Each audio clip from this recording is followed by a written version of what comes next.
Hello and welcome to the Warp Shelf. I'm Frank Duran. I'm Deshaun Vasquez. And today, if you're not familiar, we're doing another Filthy Casual. Time to shoot the shit. Getting down and dirty. Getting, filthy with it. With what we mean is, we don't mean to be insulting. I realize that a lot of people, when they see this, title, they think we're calling people filthy casuals. But really, it's calling us filthy casuals because we get to talk about what we're casually doing instead of doing our episodes that are deep dives. If you want those, there's tons of them. There's tons of episodes. But today, we're going to act like every other podcast and also act like ourselves and talk about Nintendo Direct today. Yeah. And a couple other things, a bunch of other stuff. But basically, we shoot the shit today. And what that means is, Deshaun, what you been up to? Not too much. Been working again, so that's been keeping me relatively busy. Right. But he's back on the job, folks. We haven't had a filthy casual since before I had went to a fan expo, so I could talk about some of that. Oh, that's cool. That sounds like a good idea. Yeah. Yeah, fan expo Boston. That was the first weekend of September. Nice. And yeah, it was fun. It had been the first time I'd been to Fan Expo in maybe like 2 years, because we had the panorama, as you might want to call it, beforehand, so I couldn't go. And then the year before that was when I had also just started working, and my direct deposit for my check didn't arrive in time for me to get tickets. So I'm like, well, never mind. So it had been a bit. Yeah, no, I it's been a bit since I've gone because it wasn't called Fan Expo last time I went, and it was called Boston Comic Con, and it was at the World Trade Center back then, and that's not even a thing anymore. That's completely torn down. I walked by it the other day. I went to a Bleachers concert down in the Seaport, and which was awesome. Bleachers were fucking amazing live. I've seen them twice now. It's awesome. They're completely torn down that venue center, so that's completely gone. So they is just now at the BCEC, or the Boston Convention and Event Center. Yeah, which is nice because it's much bigger. Much bigger. It's fucking huge. I used to do gigs there. I used to work there as a freelance AV guy, and it's so big that I would do routinely. Every time I worked there is 6 miles. And that was like a minimum job. That was minimum. I would walk 6 miles in that building because it's so damn big. And you're like, well, we got to move the projector down that way. Got to fucking go. We got to take the camera down that way. It's like it literally takes a mile to cross that fucking building sometimes. Or at least it feels like it. Yeah, imagine that.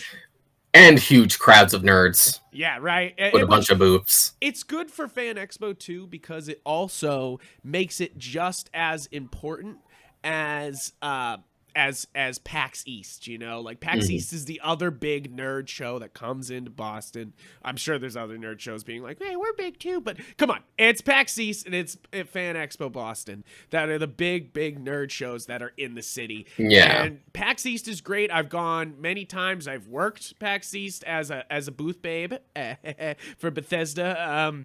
And like, I really love that show. But I know Boston Comic Con and and Fan Expo are just the real deal because PAX is cool. You get to play a lot of new fun games, and sometimes you get to meet a developer and you get to talk to them.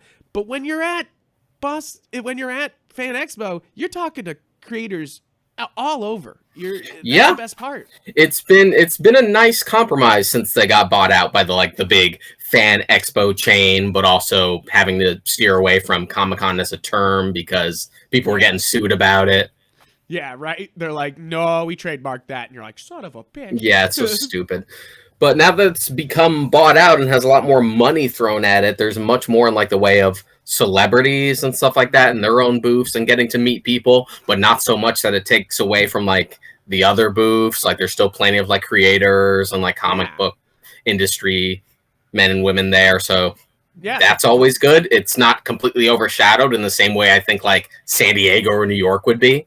Yeah, and the guy who created our banner here, Dante, made and our logo that you saw in the intro. It's and make sure I'm not saying this wrong. It's Art is My Voice, right? Yes. That Art is My Voice is his tag, and he makes our border and he makes our thumbnails and basically made our logo. And, and if you follow me on other platforms, you'll know who also did the character art for my D&D character. The first one. Exactly. The man is talented. Yeah. And he had a booth there, and I know you hung out with him. Yeah, I hung out with him a lot this weekend. Nice. Kept like every couple hours I was just check in, see how he was doing. He had never had Cane's donuts, so I like convinced him to get some Cane's donuts. So that was my breakfast the next day, and bought each other soda, and we were just kind of hanging out and stuff. Yeah, it was fun. Sounds a good time. It's good to have at least one friend there because I've already gone a couple years by myself, so I'm just kind of used to it. But it's nice to have at least one. Hey, friendly face. Hey, friendly face. I totally understand. So who to the people who don't follow, say your username for Instagram. Mod Karika. I actually didn't post any Fan Expo stuff on there, only because you can only post so many pictures at once.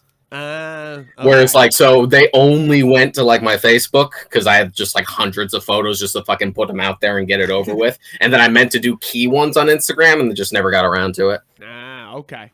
Well, maybe you'll drop them for the people who are listening so they can check it out. They can specifically. But who are the people you fucking got pictures with for the people who hadn't seen the pictures? I got to meet Chris Sabat again. I've met him before. Awesome. Didn't get a picture with him the first time. I had him sign my one of my Vegeta Pops, the one with Vegeta in the stupid pink shirt. Nice. With the Bad Man shirt, yeah. And this year, I got a picture with him, and I got him to sign my battle damaged All Might Pop from the All for One battle. Oh, that's dope. Yeah, had him write United States of Smash on it, and he did it with like different colored markers, which was pretty sweet. That's dope. He seems like such a nice guy. Oh yeah, like, very laid back. Right, very laid back. And who else? Because I know you had some big ones. Yeah, a few. I got to meet Kevin Conroy, got a photo op with him, and I had him sign my complete series box set for Batman the Animated Series. Ooh, the Batman. And I went to his panel. So that was fun. I know it's a running thing that he opens up every panel with the I am Vengeance, I'm the Batman thing, just to get it out of the way, because everyone's going to ask him to say it. So he just starts every panel saying it. But awesome. Yeah, there weren't not many people even got to ask him questions because he just kind of went off about like his history through like the industry. Like he just already had stuff prepared and just kind of went off. It was funny. I like that better. Yeah. Questions get weird. They're always so cookie cutter and fucking basic. Like, what's your favorite game? Who would win in a fight? Like, it's never interesting questions. So I'm glad he just kind of went off. Even the panelist who was next to him, like the moderator, she was just kind of in awe, just kind of quiet. It's just like, I don't even know what to say. Just let him go. Let him fly. But someone did ask him if he really sung Am I Blue in that one Justice League Unlimited episode, and rather than give him a straight answer, he just fucking started singing Am I Blue for everyone, and I was speechless. That's awesome. That sounds... I can't believe that. That's beautiful. And then you met the Ninth Doctor. Christopher Eccleston. Also got a photo op with him. I got 3 photo ops. One with Kevin Conroy, one with Christopher Eccleston, and one with James Marsters. And if you didn't know, it's big that Christopher Eccleston is doing cons. He wasn't a guy to do cons. You can literally find interviews of him saying like, "No, I won't do conventions. I'll never do that." Yeah, so it's a big deal. He's definitely softening up. He seemed very open. He was like super nice to people. I got him to sign my Ninth Doctor pop with the banana, and I had him write "Bananas are good" on it, and he got a good laugh out of it. That's beautiful. I love that. I love that a lot. Now, what have you been consuming with your eye holes, your fingers, and your not too much, because I'm working 10-hour shifts 4 days a week, so I have like the 3 full days off. I did that on purpose. Wow, that's nice. So, because it's not too demanding, the only problem is it is in Newton, so that is a bit of a commute because I don't have a car yet. But that is also one of the reasons I have that extra day off, because that's something I want to work on. Yeah, yeah. And so by the time I get home, it's maybe an hour and a half on a good day, maybe 2 hours, and then I have maybe an hour and a half to myself before I just have to go right the fuck to sleep. Yeah, makes sense. So I haven't been watching too much, although I did watch and catch up with the entirety of Insecure, which I got really into. Yeah? Yeah. Insecure on HBO? Yeah. Yeah. It's Issa Rae's series. If you guys are big into like old YouTube history, Issa Rae was like right up there with like Bo Burnham as far as like stars that got their start on like YouTube. Huh. And then sort of like made it in the larger industry. Wow. I don't know. I don't know anything about this. It's a good series. It's kind of like Girls, but with a mostly like black cast and no Lena Dunham, so improvement. Definitely. Yeah. So like very funny, very real. Writing is super on point. But isn't Adam Driver in Girls? Yeah, he is. Yeah, so I mean that's the only reason why you should watch Girls. Like if unless you're really into Lena Dunham just whining, like you should check out Girls just for Adam Driver. Yeah, that's all I'll ever say about Girls is that like Adam Driver's so damn funny in that fucking show. Like, you know, like, and it's just one of those things that, I mean, it's one of the reasons why I'm like Adam Driver for everything. I mean, other than everything else he does. You're like, I mean, Marriage Story sold me forever. I'm just like, what's that? It's like, I'm not interested in The Last Duel at all, but then they were like, Adam Driver's in it. And I'm like, I might watch that. I'm like, I might go see that. He's one with an easy appeal. Yeah, exactly. It's so easy, and even in projects that fall apart, you know it's never his fault. Yeah, exactly. And it's like in the movies where it's like the vision isn't complete, he still gives 100% the whole time. You know, like you can say Rise of Skywalker. It's okay. No. I'm not even saying that. I'm saying the indie hits that he does that some of them don't. You know, I'm not naming any names because they're all good. They're all good in their own right. It's just like some don't reach the fucking I get what you mean. And you're just like, but he's still doing good, so fuck it. But besides the point. But so you haven't been. But have you been listening though? I know you've been listening. You've been listening to Sandman. Yeah, Sandman Act 2 came out 2 days ago. Nice. And thankfully, I'm at a very laid-back job where literally everyone is at their desk plugged in, just doing their thing. So all day long, I have my wireless earbud, one wireless earbud in, just listening to an audiobook and just going to work. So 2 days in a row, I've just listened to the Sandman Act 2 all day. Nice. And it's been great. I'm almost done. I only have like an hour left on it. So what is I'm not done with Act 1, but what does Act 2 cover? Act 2 covers Season of Mists. Season of Mists, nice. Which is my favorite. Yeah. That's my favorite story. So if you guys don't remember the titles or just haven't read Sandman, that's the storyline where Morpheus gets the key to hell. Mm-hmm. Yeah, love that story. Love that story. Then between it did a Fables and Reflection, a couple of Fables and Reflection stories. So it did the one about like Augustus Caesar, like pretending to be a beggar, and they had Augustus played by Brian Cox, so that was pretty sweet. Nice. And it had the great one where the destitute guy believes that he's the Emperor of America. Right. Yeah, and he's voiced by John Lithgow in that, and it's like perfect. So that was fun. Oh, and John then Lithgow's so good all the time. Yeah, and then after the Fables, those couple of Fables and Reflection stories, they then did A Game of You. Oh, nice. Which is where I left off. Like I just finished A Game of You, and then I had like one short story after that. Oh, that's awesome. Yeah. So far so good. The first act covers the first 3 volumes.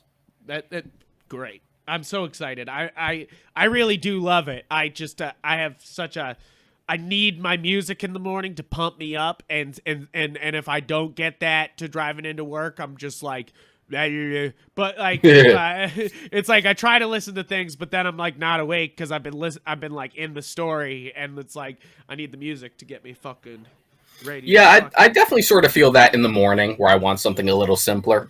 Yeah, definitely on the ride home. On the ride home, it's easier. Yeah. Yeah, that's when I get my podcasts listening in. That's when I get my other stuff. Speaking of other podcasts, I am wearing, I mean, not even a podcast, another streamer. I'm wearing an Ape Arcade shirt right now. I've been mashing since the day I was born. They were releasing shirts as a joke, and I jokingly just bought it. Fuck it. I was Can you jokingly? Well, no, yeah, you can absolutely jokingly buy something. Oh yeah, I was just like, "Hey, it's payday, fucking like first thing." Well, you got that, and I got a swamp. Well, you got that, and I got a Swamp Thing T-shirt, which I actually got at the con. That's beautiful. Because I saw a fucking Swamp Thing T-shirt. I'm like, ain't nobody selling Swamp Thing T-shirts. Yeah. Give me that Swamp Thing T-shirt. Give me that Swamp Thing T-shirt. Fuck yeah, yeah. I'm so fucking yeah. No, I love. I've been seeing some like stuff from the current run of Swamp Thing and Swamp Thing being in other stories, and I'm kind of just like, I want that. Yeah, just getting the itch. Get that. I want to read it. Before Harley Quinn, like that Swamp Thing show that they had on DC Universe back when it was still, everything was on Universe. There. That was the best show they had. Yeah. Like when that first like batch of shows, that was the best one they had, and then it got killed. For some reason, Titans is still going, but like Titans feels like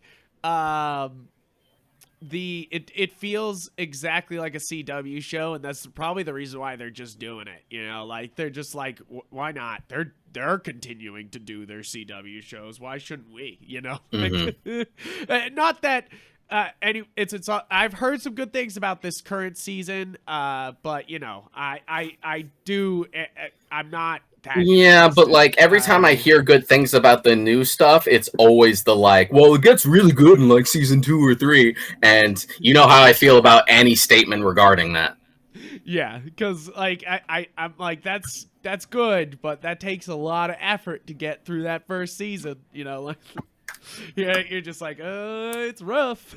Mm-hmm. But that's the way. But I did pass in movie and watching stuff. I did pass my 100 mark for the year. I passed 100 movies and TV shows that I've watched this year, which is a big accomplishment for me because I fucking sometimes you slack off all the time. Slack off all the time. The 100th one, I was trying to make it something special, and then a comedian dropped a documentary. Sam Morril dropped a documentary on YouTube, and I immediately watched it because I love him, and I think he's so fucking funny. And I immediately watched it, and I thought it was going to be a comedy special, and then it was just a documentary about how comedians are dealing with the pandemic in New York and how it is as they slowly reopen. Mm-hmm. And that's an interesting one because New York got hit pretty bad, like more so than other big cities. Yeah, it's very interesting, and Sam Morril is endlessly funny. But that's like it for all I've seen TV wise. I've actually been playing a lot of games, before we go into the direct, I've just been. I've been playing a lot of different games all over because I've been trying to grab something new that will grab my attention. Mm-hmm. And so I'm going through the backlog, actually, which is actually pretty good. I'm going through the stuff that I have not touched in a very long time. I went back and I'm like this close to finishing Slay the Spire, which I already had 50 hours in, so not exactly the backlog. Mm-hmm. But I it's one of those games that's so great to play on the job because it's touchscreen only and you don't have to pay attention to it. There's no timed events. You just literally can just be like, do, work, and then you can like go back to it if you want, it's great for that experience. But I did start One Step from Eden, which is an indie game that's basically a roguelike, Mega Man Battle Network. And you know how I was itching for that Battle Network. I was saying that to you the other day. I almost bought a $250 modded Game Boy Advance just to play some Battle Network. Yeah, just to scratch that itch for like a week or two and then never touch it again. So, I mean, come on. It'd be a beautiful console. I wouldn't be fucking angry about it, A beautiful console just caked in dust, sure. Maybe. You don't know. Possibly. But One Step from Eden is actually pretty darn good. The only problem is that it is a roguelike, like sometimes you get a good run going and then you lose, and then you gotta it's like, sure, you unlock some things, but you're kind of fucked and have to go right back to the beginning. And I've had some good runs, but have not fully beaten it yet. So, but it's been quite good. It's just that it is a roguelike instead of a straight up RPG like Mega Man Battle Network, and I kind of miss that RPG-ness. But you know, I was like, this is good. This scratch that itch. Scratches that itch for now until they Scratches maybe that- eventually do a collection for those. Yeah, and I as an indie title, this is very highly polished, great music, great sprites. It's cool. It's a great game. One step from Eden.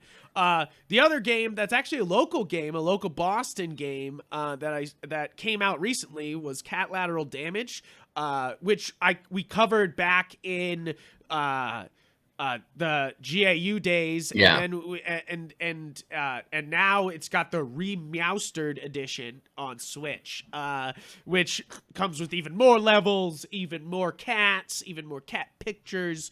Basically, Cat Lateral Damage is this cute game where you play as different cats. You choose a cat before the level, and they have different abilities and stuff like that. But basically, you just fuck up as much shit as possible in a room as a cat. That's basically it. And it's kind of like this game of you have an energy bar, and every time you move, swipe, jump, it uses energy. So it's kind of this game of like managing your energy enough to take down as much as you can in each one of these environments, the levels. It's because I said a room, but it's like multiple rooms in a level, and like it's pretty wild.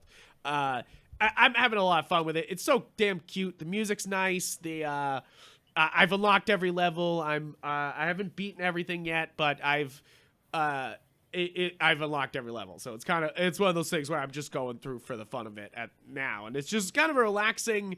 You just beat the fuck out of everything as a cat type of game, you know? Like if you think it's funny at all that cats fuck shit up, like this, you'll just die laughing at this. Basically, just any cat owner ever, really. Yeah, if you're a cat owner, Cat Lateral Damage is hilarious, and it's one of those things where, first off, they're a local. They're from Boston, so obviously we gotta support. And then it's one of those things that like, that it's just fucking funny sometimes, you know, like it's just weird. But then the other game that I got Sonic Colors, which I've been playing through a bunch of that. Yeah, I'm holding off on that because I've seen everything that they've changed from the original port, and it's looking rough, especially for the Switch version. So I haven't run into any glitches yet. I haven't run into anything disappearing on me. I haven't run into anything like that. The only small little weird hiccup I had was I was using the drill spirit, and I hit the bottom of the level. Wisp, and I hit the bottom of the level, and it kind of did this like, and it kind of stuck into the ground for like a good 10 seconds there, and then it let me go. So it wasn't like game breaking, but it was one of those things where I was like, that wasn't supposed to happen. Yeah, like, I'm holding off on it for now because like I've seen videos, like I've seen how glitchy it can get. I can see how they've like changed the music, and you don't fuck with the Sonic music. No. And I'm like, I do like the music. So my thing is obviously I'm coming from Sonic Forces, where I think I covered it before. I was playing Sonic Forces because I haven't played a 3D Sonic in fucking forever. So it was one of those things where I was like, hey, it's cheap as fuck. It's $5. I'm going to buy it, and I'm going to play it through it. And I started out being like, wow, this is like any other Sonic game. I'm having such a good time. This is a lot of fun. And then there was literally the last 5 levels, and I lost my shit and just said, fuck this game. This piece of trash game can go to I was hell. down on it from the start. As soon as I started it, I'm like, oh god, this feels clunky compared to Generations. But now I see why, though, because like, so I went into Forces, and I was like, this is clunky, but you know, I'm used to fucking Sonic Adventures, you know, like, you know, on Dreamcast, you know, so I'm like, okay, you know, whatever. And then I go over to Colors. And even though everyone's talking shit on Colors, if you're going from Forces to Colors, Colors is a fucking masterpiece. It's specifically, no one really talks shit about Colors. It's specifically like the issues. It's specifically the issues with this port that you'll hear right now, which is why I'm kind of holding off on it until we get some patches. I really dig it so far. I'm not super deep in it because, like before, I fucking suck. I suck at platformers. I fucking and of course this game is a lot harder than Forces. Forces feels like a fucking kids game comparatively to this. Like Sonic Colors is like hello. Sonic Colors is like hello, longtime Sonic fans. I got something for you, and they mean it. And I kind of dig that attitude instead of Sonic Forces where they're like, so you can't beat this part of the level. I gave you a gun that shoots you across the entire level. Would that help? And you're like, oh, all right, cool. Let's fucking, like that's how I beat the last couple levels. I used that drill punch across an entire thing. just beat several levels that way. I was like, I don't think I ever got that because I beat the game in like 2 hours.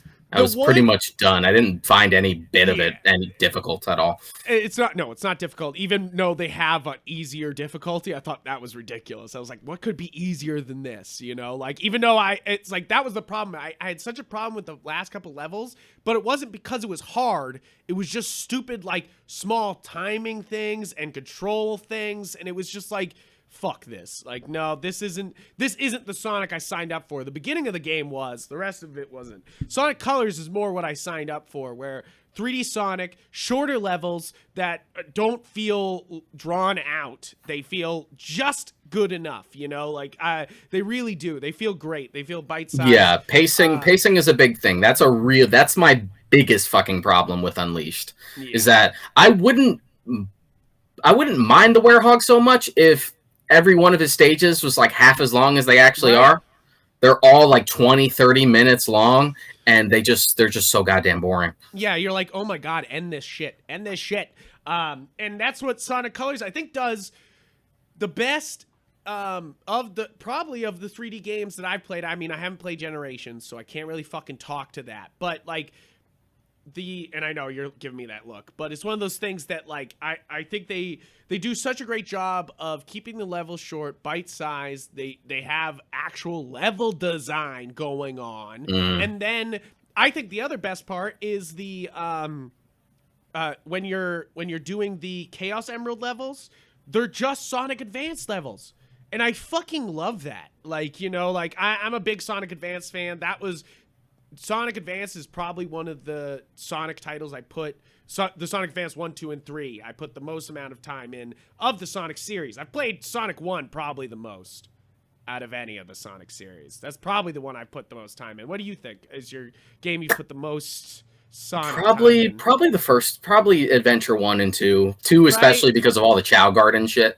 Yeah, right. See, where is that shit in Colors or Forces? Like, where? Literally you ask like almost any Sonic fan to be like, would you freak out if they brought the Chow Garden back? And like, yes. There's even fucking Chow in the Sonic like Minecraft thing collaboration that they did. I'm just like, wow, this is doing shit that I wish the games would do. Like, I like that the wisps are here, but I totally was like, so is there gonna be like a fucking garden where I take care of the wisps? And they're like, no, they're powers. Nah. And you're like, oh, fucking shit. And the wisps are cool. But in the franchise now, we're starting to get to the point where we're really overusing them. Like, they were cute in Colors. They were only in a little bit of Generations because that's more like an all-encompassing thing, stages from every one of the major titles. And then once you get to the Color shit, you get some wisp powers. Nice. But like now we're starting to like really overuse them. Yeah. Forces, obviously, because I didn't even understand what was going on. I didn't understand that they were wisps. I didn't understand. Yeah, they just assume that you've played Colors. Yeah, they definitely did. Because they don't explain shit. They just were like, yeah, you hit these little guy. I thought they were the same as the animals you break out of shit at first. And then they were like flickies. Me, and I was like, yeah, exactly. And I was like, what the fuck is going on here? But yeah, basically all I gotta say is Colors is leaps and bounds better than Forces, and it seems to be running better on my Switch. But I haven't gotten fully through the game yet, so I can't really I can't say, because I know the glitches come towards the end of the game, and that's the reason why people are so damn frustrated, like, because they're just so fucking heavy towards the end. And they've made like orchestration changes to the music that people don't appreciate. Oh, that's dumb. Because, I mean, I like the music. I'm such a sucker for... I realize that probably most of my music taste is just Sonic fucking Hedgehog based in some form, Like, I'm like, why do I like pop punk so much? And then Sonic stage comes on, and I'm sitting there being like... Yeah. Yeah. Like, Yeah. When I was trying to help beat fucking Mania for you, I remember you bringing up, she's like, damn, you wish you actually got like the Sonic Mania vinyl. right? It's a nice vinyl. Yeah. So to break away from Sonic, the other game that I've played a lot of this week is Carnivore's Dinosaur Hunt. I don't know if you remember this game. It was on PC, and it's basically a dinosaur hunting game. I remember playing it as a kid. That's definitely the reason why I'm playing a lot of this. Is it's very much a nostalgia factor. Is that I remember going to Holodeck, and I think I've talked about this on the show before. Holodeck was a place where you could pay for hours to play on their systems that they had there, and it was so beneficial to my childhood because I couldn't fucking afford a PC. You know, like I couldn't afford many of the consoles. You know, so I was always behind. And Holodeck was always ahead. You paid for an hour, you got to play a bunch. Yeah, there was a place like that in Vermont called Valhalla that I went to. Like, Yes. that was actually kind of the first party that I ever went to that I actually enjoyed because it was just a huge LAN party. Right. And So I like reserved the PS3 for like the whole night. It was a party that went from 5 to 5, so it was like that's 5 awesome. p.m. to 5 in the morning of people just fucking gaming like crazy. Yeah, that's So awesome. that was fun. And it was when like the PS3 had like just come out, so like they had a PS3 there, and I like rented it for the night, played Metal Gear Solid 4. Oh man, we I had a lot of birthday parties at Holodeck too. We had we didn't do an overnight, but we definitely did like late into the night gamings for very long.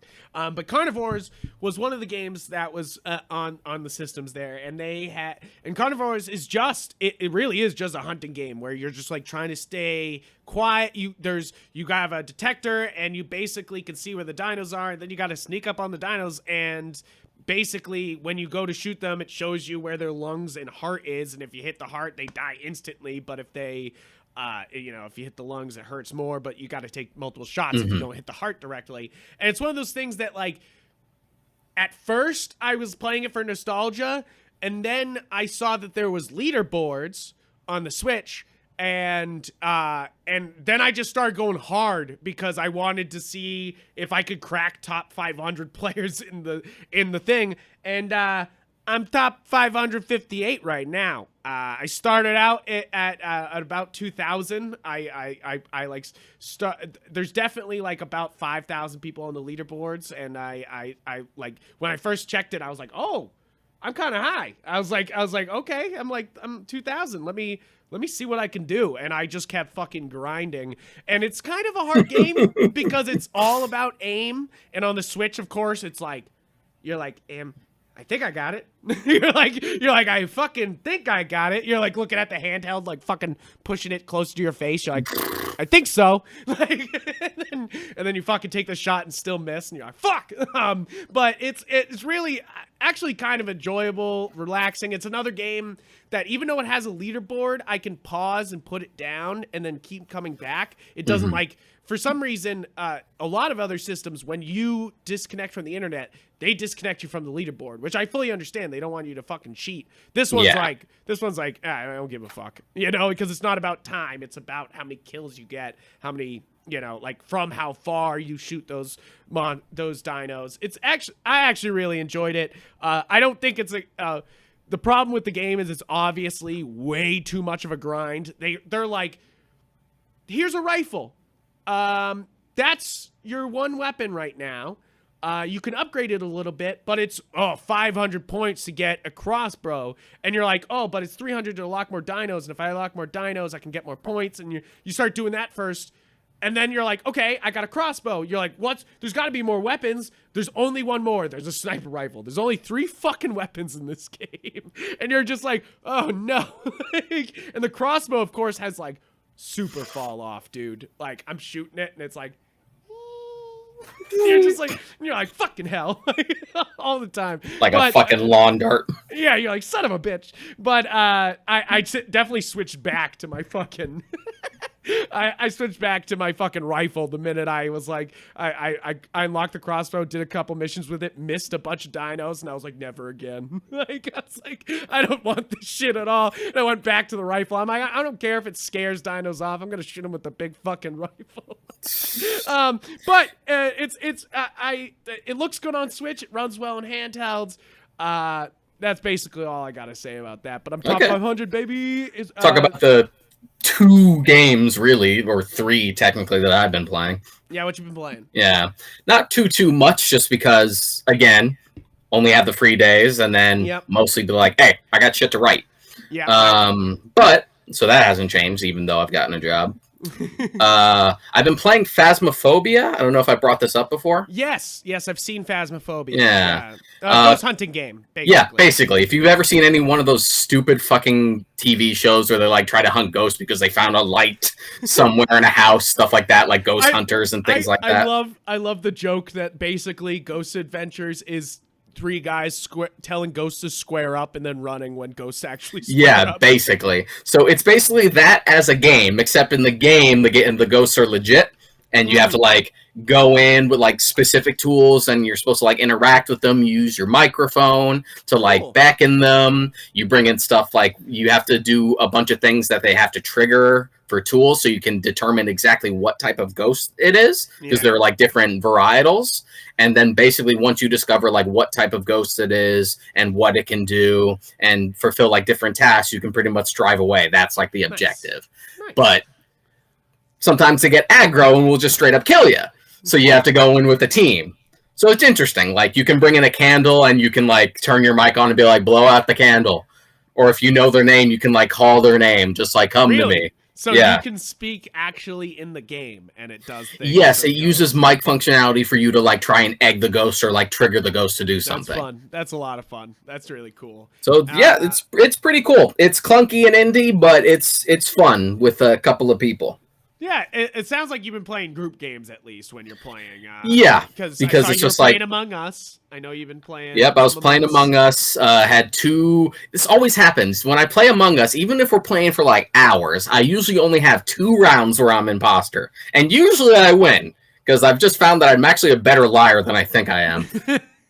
Which I don't know if that's a red flag or not. Yeah, you're like Among Us like starts to get you to ask those questions. You're just like, wow. Am I deceptive? Am I just like really deceptive? Am I untrustworthy? Like you start getting those existential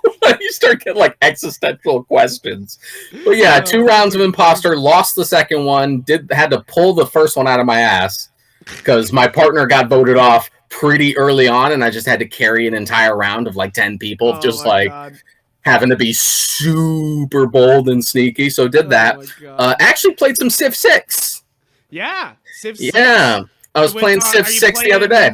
Are you playing the new expansion? Are you like... No, I do have the new expansion because it went on sale for Steam, and you know Steam sales. Steam sales are ridiculously good. Ridiculous. Dude, the other day, I don't even use Steam, but like I'm thinking I might get a Steam Deck, so I got on Steam again, and I got on there and they were like Warhammer 40,000 40K is $3 today, and I was like, Dawn of War, and I know it's an old game now, but I was like $3, you say? Civ 6 had a sale, so it was like the base game and every single expansion for like $20 altogether. So I'm like, fuck it. It's such a fucking deal. Okay, because like you get so much enjoyment out of Civ 6. Like I know I'm a fucking nerd for saying that, but like Civ 6 is one of the most enjoyable civilization building game experiences you'll have, especially with friends. I was playing with 3 other people, and it was tough to like get back into Civ because I never played 5. I was really I was really into 4 back in the day when it came out. I was into 3 and then 5 big, and then when 6 came, I've never stopped. I played the shit out of 4. I missed out on 5 because I had nothing to play it on when it was like big. So like 6 was sort of like a reintroduction. I had to like get used to it and also adjust to like new interface stuff. So a lot of that, the first couple of hours of playing was really just like, what do I do again? How do I allocate these resources properly? But I was starting to get into the groove of it, like by the end, and was having fun. It's a lot of fun, you know, like it really is, and it's so worth it, you know, like just because it's like one of those things that a lot of people will be like, oh, is it worth it to go through the game? And you're like, yes, it is. It's completely worth it to go through with it. A bunch of I've been loving the fucking mods for that game that I've seen, because now that I'm into it, now I'm starting to see all the mods for it. Like, oh my God, someone modded CJ from San Andreas in it. I saw a fucking Emperor Palpatine mod as like a world leader you can add. Dude, my buddy had a mod that was God King Trump, which was frightening. He was, oh God, it was so fucked. And then, but then it also had a couple other ridiculous characters. It was like Ronald Reagan, and it was like other just like terrible U.S. presidents as terrible Civ characters, you know, like because you would run into Trump and it would be awful. The funniest one he had that mod wise was he had Princess Zelda as one. You would just like, it was so funny because it would just be like do, and you're like, and Hyrule, and you'd be like, the fuck? Like, dope, awesome. Like, which I wish it makes you be like, yeah, who did I like, pick? you could do those crossovers. I think I picked Teddy Roosevelt. Oh yeah. So I like started in like America and stuff. So that was fun. I had to go full kind of like military might though, just because as soon as I started, I was getting raided by barbarians. So I'm just like, we must defend ourselves. You're like, time to go to war. Yeah, so I've gotten like just full fucking military totalitarianism just because I need to defend myself. Nice. So is that it for games we've been playing? For the most part, yeah. This weekend I planned on finishing The Forest because we're finally like near the end game for that. Yeah. That's a good one. That's a real good one. That's another one we covered. Like GAU, which I forgot about. Talk about games we've been playing since the fucking alpha. Like that's the thing. It's like when we're talking about cat lateral damage, I played an alpha build of that fucking game. You know, like and The Forest, we played an alpha build. Like these are games that have been out for like been working on forever, and I feel like so privileged to fucking play the final versions of these things that have been real works of art, you know, like real fucking put together. And I'll fucking say cat lateral damage is a work of art, and so is The Forest. Fuck it. Video games are an art form. Let's put it that way. Fuck you if you don't think so. All right, so now it's direct time. It's before that, PlayStation. Yeah. PlayStation. Okay, because the direct will definitely be like more or less the main topic, but I do want to cover the PlayStation stuff because there was stuff on there that made me happy, and I have 2 consoles at least for like this gen, so I can talk about either or. Whereas like Frank is specifically the Switch guy. Yeah, right. Yeah. All right. So we had a PlayStation showcase. What was it, like a week or 2 ago? Yeah, I think it was like a week ago, maybe. About a week ago. Yeah.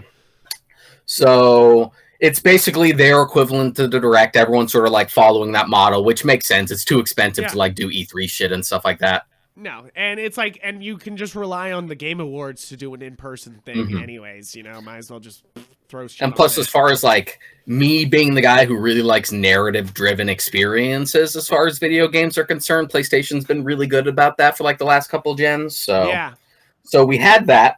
It opened immediately, right off the fucking bat, with like the Knights of the Old Republic remake. Yeah, which it had been rumored for a while. Yeah, it's so funny that we're getting a port on Switch after they announced this remake. They're like the remake's coming to PS5, and they're like, but fuck you, Switchers. It annoys me only because I have a laptop, so now I just have modded KOTOR on my laptop and don't need a console version now. But I'm glad that it's just put out there, especially for someone like Rob, who wants to play KOTOR and has wanted to play it, but the inaccessibility has been a problem. So it's just like, oh, good, you can finally fucking grab it. I agree. And it's funny that you say inaccessibility because I fucking have that shit on my Mac. You know, like that shouldn't. I'm pretty sure Switch is the last fucking console to get KOTOR because I'm pretty sure you can have it on your phone. But Rob doesn't have like a laptop or anything. Yeah, he just has his 2 consoles. No, totally. And so as somebody who only has the Switch, I fucking get that. Like I'm like, oh, give me that shit. You know, it comes Yeah, Knights of the Old Republic remake, headed up by Asper, who's been pretty much the company behind most of the Star Wars ports that we've been getting. And the best part about Asper is they keep putting out updates. Fucking, for some reason, Pod Racing updated the other day. I don't know why the fuck they're still working on Star Wars Pod Racing, but they fucking updated the other day. It's because they know it slaps. Yeah, it does. But they all their Star Wars games, they update pretty much constantly. If somebody says something's wrong with it, they'll fucking update update it, which is actually really great because there's these guys who put out these ports, lots of companies, and they just leave them for dead once they're out. THQ Nordic is the ultimate culprit of that, where they release a game and then they're like, whoops, it's broken, and they just kind of fucking let it be. Especially on Switch. I immediately point to Titan Quest, which they did finally update. It took so long, but Titan Quest was literally fucking broken and unplayable, and they let it be for years and years since its release on Switch, and then they finally updated it. And it was kind of one of those things where you're like, guys, little too fucking late. But speaking of THQ Nordic, since I don't think this is going to come up otherwise because it wasn't a part of this particular showcase, but they were showing off the Destroy All Humans 2 remake, which I'm down for, and it had pretty much, I'm like, this is a pretty fast turnaround. Yeah. Is 3 on the way? And then apparently there was a big GeForce leak, and apparently one of the things listed was a Destroy All Humans 3. Which would explain it. When you get a remastered port or a remake of a game that's for a dormant franchise, expect that they're doing that to test the waters for like an actual follow-up. Oh yeah. Every time. time. Every fucking time. It's kind of funny in a way, you know, like but in a way Nintendo doesn't always do that. They do it sometimes, but they don't do it. Nintendo's kind of stingy about porting their stuff to begin with. Yeah, that's true. That's fucking true. I'm just saying that about the Kirby stuff that got announced in the direct. Well, okay, but we'll talk about that later. I'm jumping. Finish up with the Sony. Yeah. So we can get into KOTOR. Frank, I'm talking about the big boy console first, then we can talk about your fucking toy. Fuck you. So, Knights of the Old Republic remake, fucking down. EA will probably have very little to do with it, if at all. Pretty much post Battlefront 2, they piss Disney off. So when you piss off the mouse, they're just like, okay, you guys are going to be hands off. And plus, I'm pretty sure we had the announcement a while back that. And the funny thing is, Disney's not mad about like them being exploitive. Disney's mad they got sued. You know? Yeah. They got international courts involved and basically got rid of loot boxes in Germany and Japan and China. And it's one of those things where good. But it's one of those things where you're just like, that's why the mouse is pissed. Not that they had exploitive things and the fans are mad. Like, the mouse is pissed you cost them money, you know? Yeah, basically. Which, whatever it takes, I guess. So, probably won't be very involved, if at all. I don't even think EA has the exclusivity license anymore. I think the only things that they can specifically work on were the stuff that they had under their belt from the start. Like, if we get a Jedi Fallen Order sequel, it'll probably be under them because that was under their umbrella. Yeah. So beyond that, Project Eve, don't care. Tiny Tina stuff, don't care. Yeah, no, Tiny Tina looks good. It looks fine. It's not something I'm going to go out of my way for. No, and it's one of those things that I'm not the biggest Borderlands head. I like it. I like the games. They're fun. They are fun. I'm not shitting on them. I'm really not. I'm just first-person shooters. It's hard. It's hard. It's a hard fucking genre because it's like some first-person shooters, I'm immediately like, I don't care that they're an AI, you know, like, and it's fun and I'm having fun with it. And then there's other ones where you're like, this is boring as shit because it's AI. Funny. You know, it's like, funny that we're talking about first-person shooters being hard when it literally dominates the genre. Although that's starting to calm down. It's not as bad as it used to be. Oh yeah, definitely calm down. So beyond that, some more Rainbow Six stuff. We're getting a remaster of Alan Wake. Yeah, cool. That maybe that'll finally get us the sequel out of it.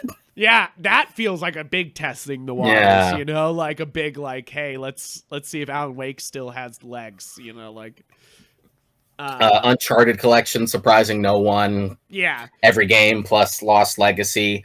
But then we got the important stuff, which was Insomniac is working on a Wolverine game.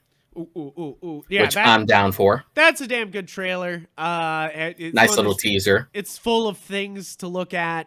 There's Hulk teases in that trailer. There's a lot. And see, that gives me hope for this game because if they didn't have fucking Hulk in a Wolverine story. Why you wasting my time? But what are you beyond doing? that, on the same tangent for Insomniac, they also did their first reveal trailer for the Spider-Man 2 game, which, yes. This yes. is the thing I watched from this. That I didn't watch the rest of the show, like other than the God of War stuff. You just watched like a filthy Fiore, even though you're not going to be able to play it. Yeah, well, no, maybe. Who knows? Maybe, we'll see. Yeah, if anybody can buy a PS5 these days, fuck. It's not like if I even had the money, would I fucking be able to buy one? I saw PS5s go on sale like a couple of weeks ago, and I almost pulled the trigger on it, but it's just still at that point where there's just not enough out for it yet. Yeah. Like, I have the money. I could do it. I just don't really feel like I need to yet. Oh, Deshaun's got the money. You hear that, guys? Mug this motherfucker. I got the money. Just kidding. Just kidding.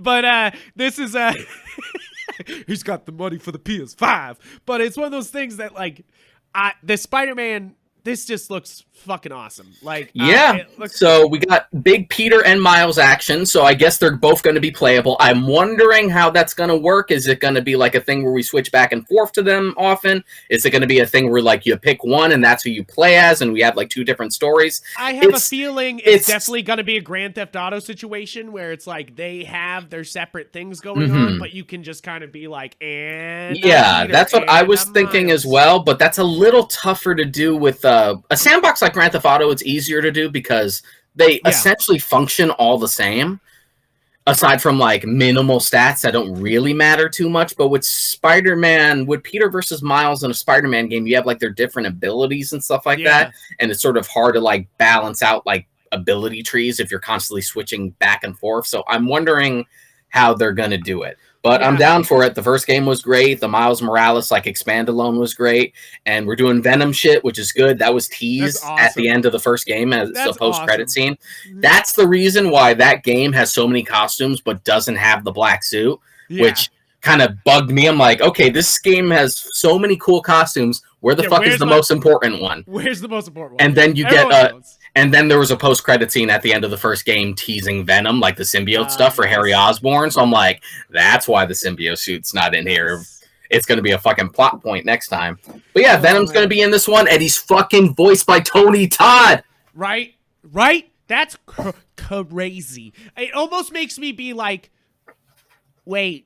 No, Tom Hardy, have Tony Todd as Venom. You're like, wait. At least for the voice, just have fucking Tony. Like, how have we not done that yet? How did we not do that before? I don't know why we didn't even think about that. That's the most perfect fucking casting I've ever fucking heard. You know, when they said that, I was like, fuck me up. Like, I was like, and we're gonna talk about some fucking bad casting later. But so that's the most perfect casting. So that was like Spider-Man stuff. Super down for that. And then the last thing that they ended the showcase off was for Sir God of War Ragnarok shit, which I'm down for. I really dug God of War 4. I'm down for Ragnarok. I'm fucking super psyched for Fat Thor, Beefy Thor, Thick Thor. I was laughing at all the people being like, "Oh, look, they're reusing animations," and you're like, for this game, and you're like, and if there's one thing on this show that we do often is we shoot down people who literally have terrible arguments, and this is one of them. Is oh no, they're reusing something that they got right completely in the first game, and you're like, yeah, that's why they're not doing it. Like, you know how hard it is to animate, make if it's your character get on a fucking boat, like if a character has like the same techniques as it did in the last game, and this is still the same console generation, why wouldn't you reuse it? I'm sure there's stuff that they'll expand on and new abilities for you to play with and stuff. This is a sequel, but it's just one of those things like, reusing and recycling assets has always been a thing. Yeah, and you're just like, Jesus Christ. But I am, I'm down for it. The one thing I wish they would have done, because this was my biggest problem with the first one, is I wish they pulled the camera back a little bit.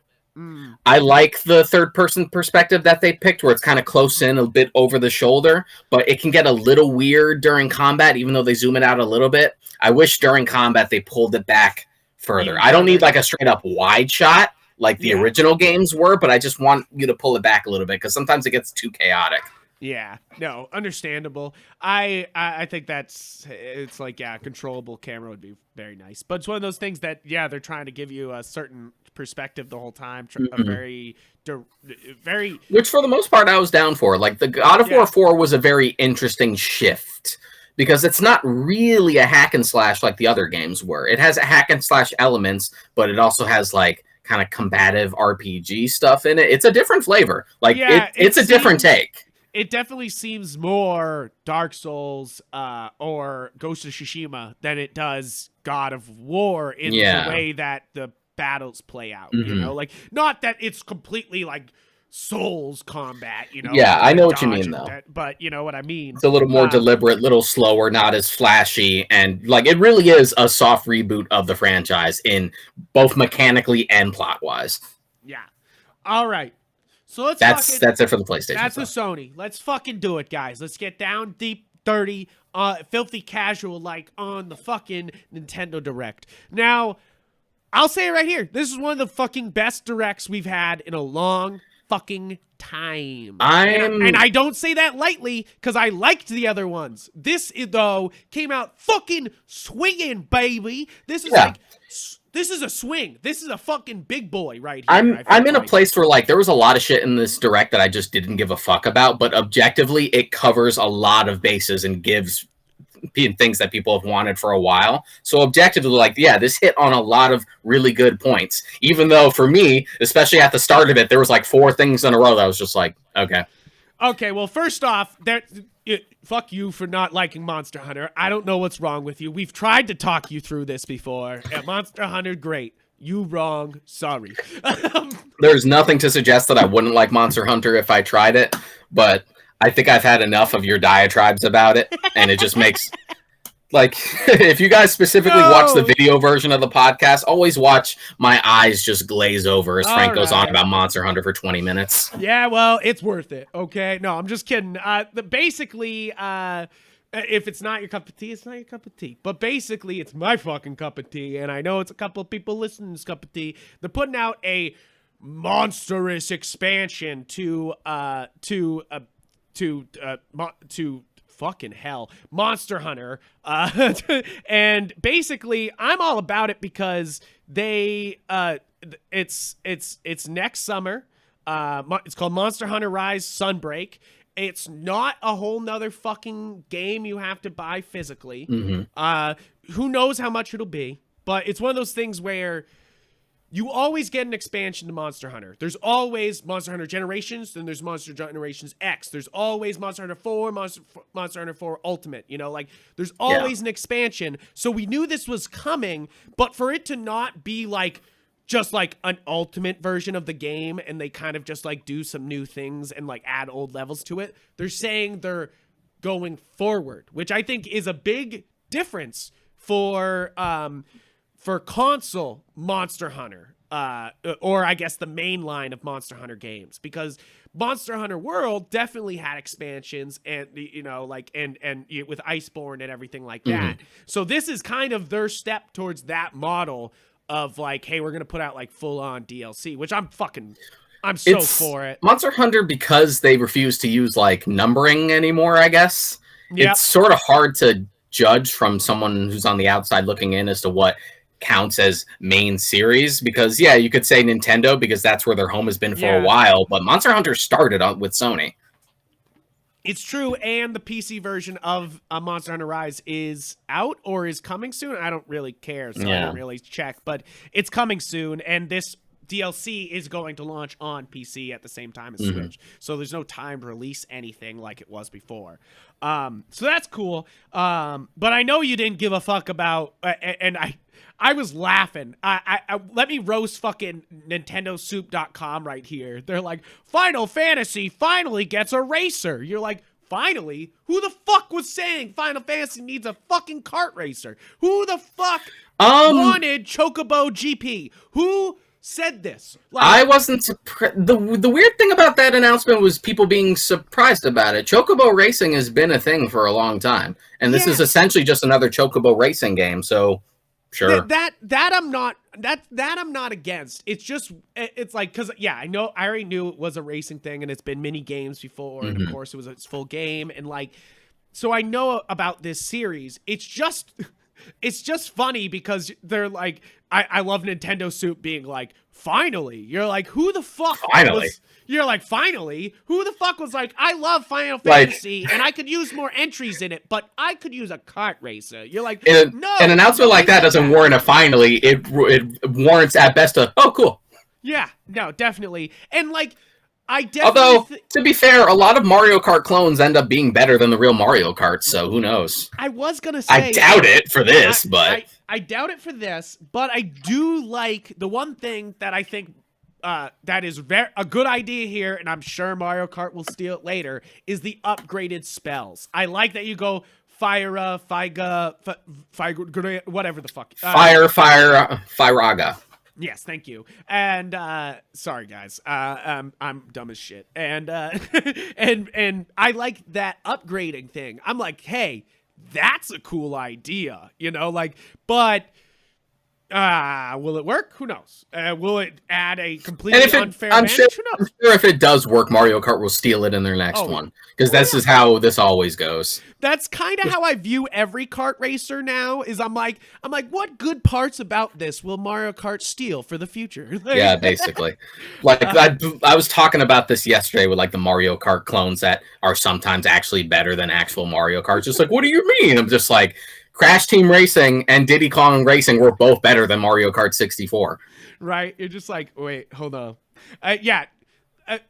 No, we'll get to it. Okay, so next up on here, and I think I'm just going off their YouTube page of the way they uploaded everything. So I don't know if this is the actual order of it, but the next up on this list was Kirby and the Forgotten Land, which I think, so it leaked the day before. Oh man, I didn't see it, because usually I only hear about leaks through happenstance, like maybe someone else mentions it, but I don't follow leaks. Well, this was funny because it was straight up Nintendo leaking it. They posted it on the Japanese Nintendo site. They by accident literally put like the graphic up for Kirby and the Forgotten Land, and it was kind of like literally the same thing that happened with the new Dragon Ball Super movie.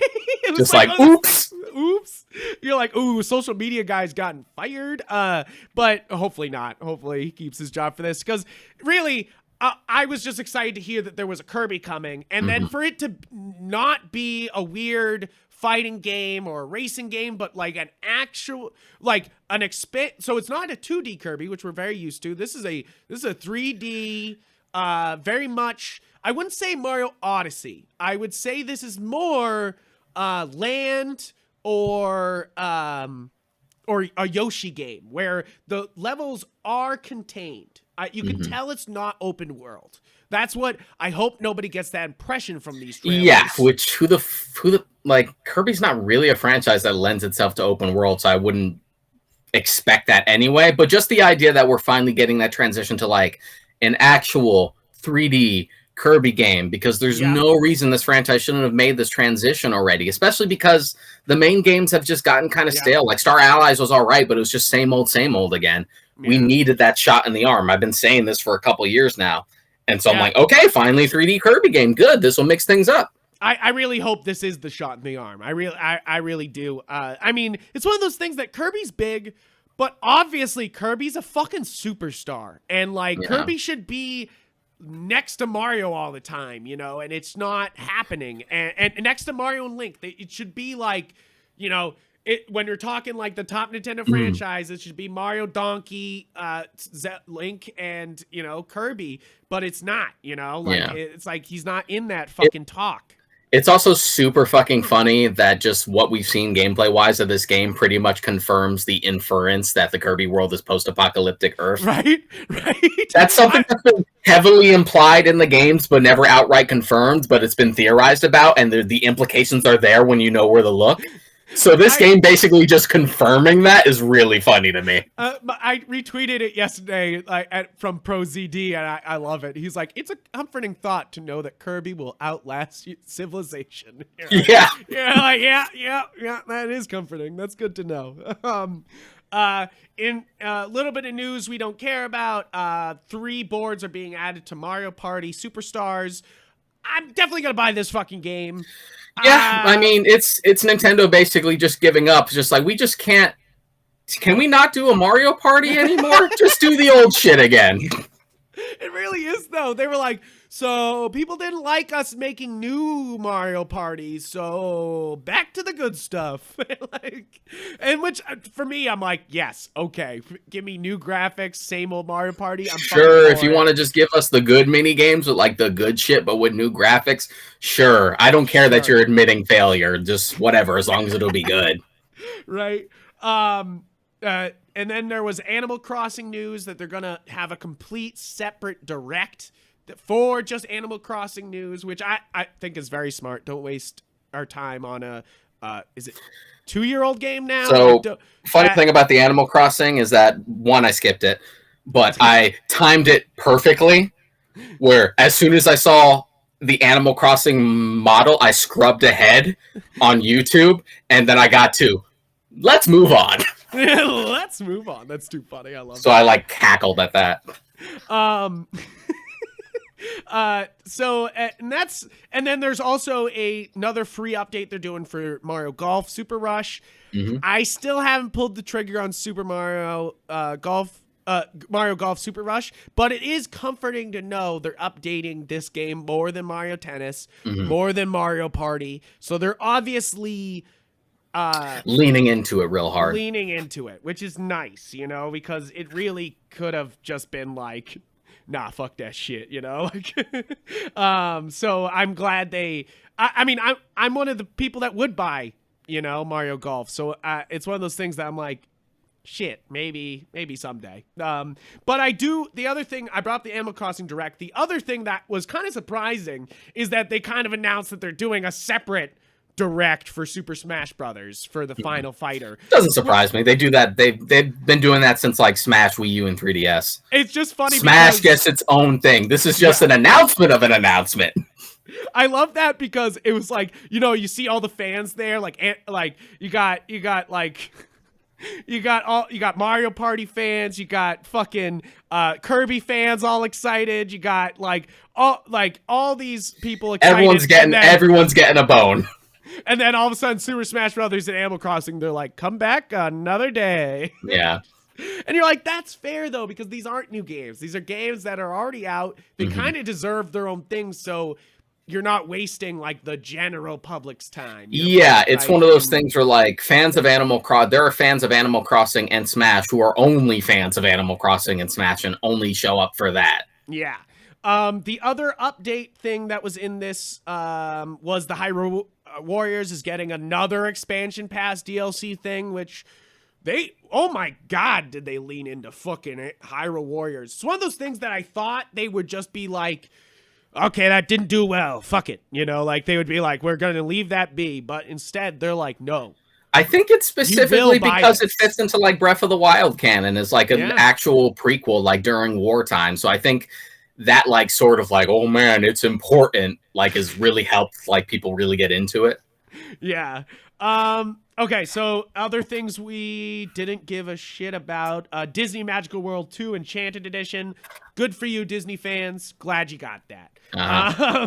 But one of those things, another thing, they're putting Arcade Archives. They're putting Pac-Man and Xervis on Arcade Archives, which is cool, but you can just fucking buy the Namco collection and it'll all be in there. So it's like one of those things where Arcade Archives is kind of a bad thing to buy, you know, like it's because it's like $7 or $5 on sale, and then you could just buy one of the collections and have those games instead, you know? Yeah. Like, it's weird. But Rune Factory 5, which good for you, Rune Factory fans. I'm sure that will be great. I'm not a Rune Factory fan, and after seeing the farming stuff, I was kind of like, I don't need that shit. It does not something that interests me. And I know there's a lot of Shin Megami Tensei fans here. And yes, that game looks pretty banging. I'm gonna wait. We're talking about 5 specifically. I mean, I'm actually in the minority where I don't think it looks that interesting. I I think it looks good gameplay wise. I don't know about the story, because I don't know anything about the universe other than they're like demons coming out. But like, it definitely one of those things that it's a big series. I think that people say it in the same breath as Persona. Which is sort of the same umbrella. Persona was initially a Shin Megami Tensei spin-off before it became its own thing. What? Really? Jesus Christ. Okay. Well, wow. Okay. And then actually in things I sort of care about, but is sort of small news, they're putting out the Shadowrun trilogy on Switch. That really caught me off guard. Right? I literally, like, maybe a month ago, I put Shadowrun on my SNES Mini. Really? That's because I want to replay it. I'm like, oh, never mind. I mean, Shadowrun's great. Shadowrun's great. Like I'm really excited by that. Like I was just like, okay, fucking hell yeah. Yeah, now that I've actually played tabletop, I feel like I'll get around the gameplay of it because I've played it like years ago, and I always found it super complicated, especially for a SNES game. But now I'd like function much better with it. You'd be like, I speaking get this of now. Collections that you would be hyped for, I saw this and was like, oh, Deshaun must be hyped. Castlevania, the Advance Collection. Yeah, the worst kept secret that Konami has had the past couple of months. Seriously, though. This was one of those things where, like, I'm pretty sure it was the typical thing of just like, oop, a retailer put up a slot for it too early. It got askew. Oops. And so this has been one of those things where like they were just waiting for them to just come out and admit it. And yeah, sure, I like the Advanced Castlevania games. It's basically just a bunch of Symphony of the Night clones. Yeah, which isn't a bad thing. No, it's not. I'm not a huge Castlevania fan, but I did have Aria of Sorrow. So I did play these, and I do like them, and when this was launched, this is when I knew they weren't doing Game Boy as the virtual service. That's when I knew. When they announced this, I was sitting watching the Direct and I go, oh, that means Game Boy and Game Boy Advance are not the virtual service that is going to be on there because it would be redundant. Because eventually you'd get to those Castlevania games, and I was kind of like, they wouldn't do that to Konami right here. I was like immediately like, oh yeah. So what you're telling me is that Game Boy Advance just got me fightered? Yeah, right. Basically, a little bit. An exciting game coming to Switch, which I've heard so many good things about, is Disco Elysium, the Final Cut. I've heard that this is the fucking game of the year. I've heard. Yeah, I've been hearing good things about it too. I did kind of snort at the Final Cut subtitle because I'm like, right. Does this one have narration or does this one not? Is this the cut with the unicorn or without the unicorn? Jesus Christ. Blade Runner references everywhere. But basically, yeah, it looks good. I'm excited for a very deep RPG. I've heard endlessly good things. But it running on Switch gets me nervous, as always. Any port that's going to Switch, I'm always like, because I didn't buy Diablo 2 yet. I'm excited. I love Diablo 3. I'm sure Diablo 2 is going to be good, but with the Blizzard shit going on and everything, I was kind of like, yeah, I'll wait till I get a review of Diablo 2 before I fucking... one that I agree with, that because that's basically anybody does with the reviews that go online. They're like, I agree with that one. Let's go with that. Someone validate my opinion. Another update thing that we don't really care about, but it did make me re-download it. Deltarune Chapter 2 is out on Switch yesterday, and it's free with an update of Chapter 1, which was already free. So it's kind of like a big like, it's free. I'm as you guys, if you've listened for a long time, I'm not a big Undertale fan. Neither am I. Do I think that Toby Fox is a fucking artist? Yes. Man, like, sure, Undertale wasn't my fucking cup of tea, but was it like a piece of art? Yes. It was, and I think a lot of kids grow up on Undertale and understand that games are art because of it. Like I think it's an important little fucking game. So Yeah, for him to be perfectly like, I'm fair. making a sequel, Deltarune, I'll take a stab at it, especially if it's for free. I re-downloaded it. I was like, fuck it, Yeah, it's tiny. just Might as well give it a shot. it's just not my thing.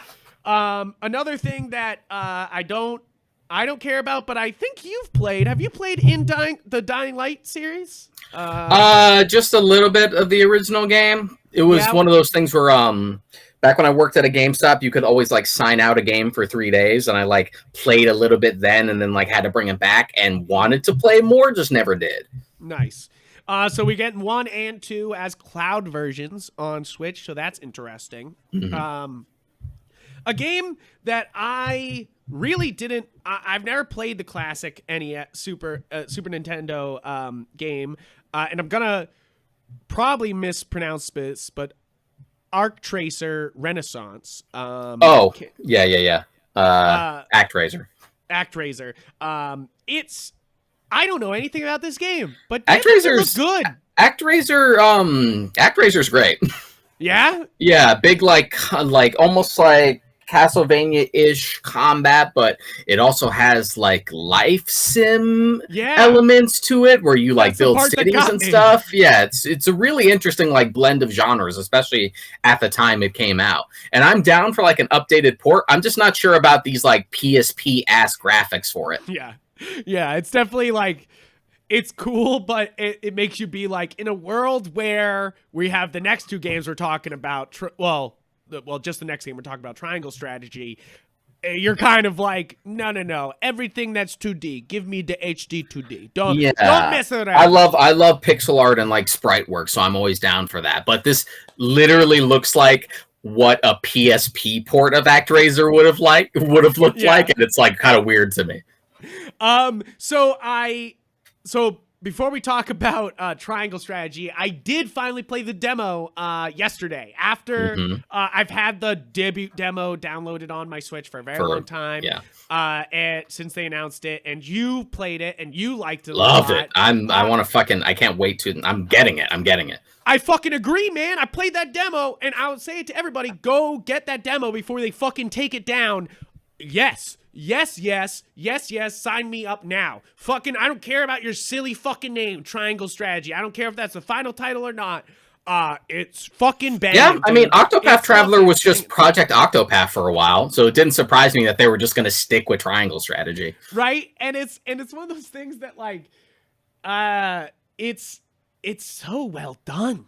And for them to be like, we took feedback and made it better, because that's basically all they did this announcement. They didn't announce a new. I was hoping they would be like, we updated the demo, try our new demo. I was hoping they would do that, but they're basically just telling us that we listened to your feedback and here's what we updated with that. And after playing the demo, I was like, yes to all those upgrades that they put into this. I'm just excited. So you had fun with the demo? Oh my god, yeah. No, you know me. I'm such a strategy head. And I love games like that, and this was so well done. Again, this is the type of like tactical RPG that I like. Yes. Again, I've said this a million times. I'm sure people who like our frequent listeners are just like, "Oh god, here comes Deshaun talking shit about Fire Emblem again." It's not that I dislike Fire Emblem, but I don't like the rock, paper, scissors aspect of it where I just move my units and they kind of just combat for me. I want a grid. I want to move my character here and decide what action I need to do based on this particular moment. I want control. I want full, complete control. But this is a really long demo. I only put an hour in before I stopped, but because I kind of was like, I know they're not going to transfer the data from this demo, so I'm kind of I don't want to spoil anything more for myself. So I put the demo hour in, and I kind of put it away to be like, this is so good, I don't want to ruin it anymore. But yeah, I've already have. I'm into it. It's scratching that itch that I've needed since like the Final Fantasy Tactics games. Yeah, this is like, if you're a Final Fantasy Tactics fan, this is like the oh shit, dog. The other big demo that came out from this was, and this was the biggest surprise for the show of me. This is, and I'm sorry, I'm gonna fucking gush a little bit. Voice of Cards, The Isle Dragon Roars. It's basically Square Enix and the guys who, and the director of Nier Automata, working on a fucking card game. And First off, I'm a fucking card game freak. I'm like, oh hell yeah, card game. I saw it on the show and I was like, oh hell yeah, a card game. And they're basically saying it's an RPG card game that you play through. I download the demo. Oh my god, Deshaun. Like I'm not fucking underestimating. I fucking just sat there being like, I love this. It's so I know it's just.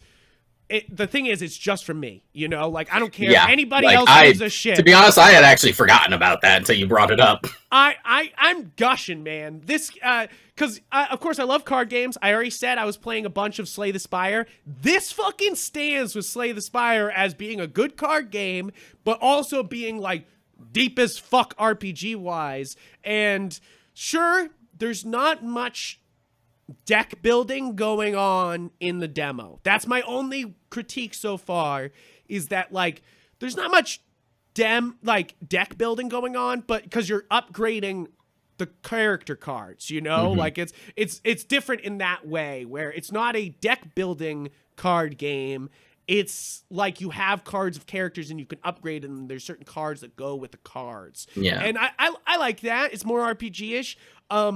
My other complaint was when you're in the field, it was almost too easy because after every fight you healed. And I was thinking to myself, oh, this is kind of easy. I don't know if this is if that's the issue with this demo. And then they're like, okay, you're gonna go to a cave, a dungeon, and they literally say that in quotations. They're like, a cave dungeon, and they're like, and that's when the game actually like kicked off and actually was like hard, and you actually had to use your items and heal your characters. And I was like, hey, now we're fucking talking. Wow. And it seems like it's scratching an itch that you need. This is literally me with triangle strategy. I think you'll like this because it's a JRPG, like it's a turn-based JRPG, but they got the cards involved, So that's definitely, I think the most reviews after this game will come out will be like, it's more RPG than it is card game. And I think people will say that, but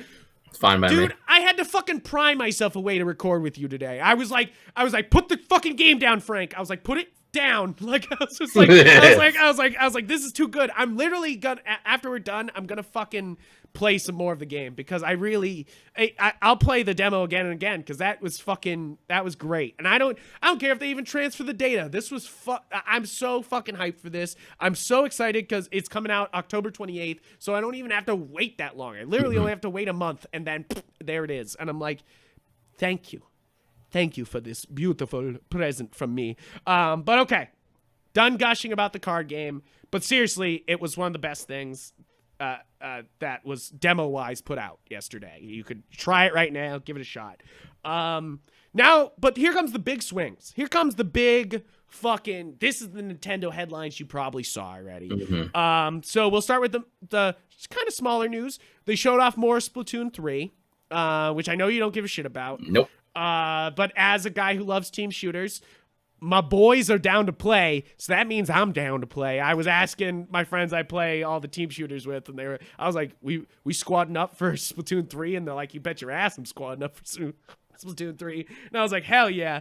My only problem with this trailer, though, and it made me laugh, is that there's definitely just a copy of Hammond from Overwatch and Widowmaker from Overwatch, which I know, yes, a sniper is not a big thing, but she literally has a grapple hook like Widowmaker, and then they for the Hammond thing, it was literally a ball you rolled around in and then stood up and shot. And I was like, that's just Overwatch. I was just like, that's just Overwatch, which I'm to be fair, I'm kind of okay with. So we'll see how that goes. The other big news was, and this was actually, I think, the reason why this Nintendo Direct came across so well too was Bayonetta 3. They finally showed up. Yeah, I caught that it was Bayonetta 3 as soon as I saw like the font for the subtitles. Right? I'm like, that's fucking Bayonetta 3. Dude, I saw the art style and I was like, okay, it's Bayonetta 3. And then they showed the dog character from Astral Oh shit, I lost you, Deshaun. Hold on. We got him back. There he is. There's the boy. There's the boy. I was wondering what happened. Yeah, welcome to the digital world, guys. A little bit of a droppage there, but Yeah. Hey, it brought him back. But but basically, I was saying that they show literally there's a dog character costume in Astral Chain, and they literally showed the character, and I went from being like Bayonetta 3 to being like Astral Chain 2? And I was like, okay.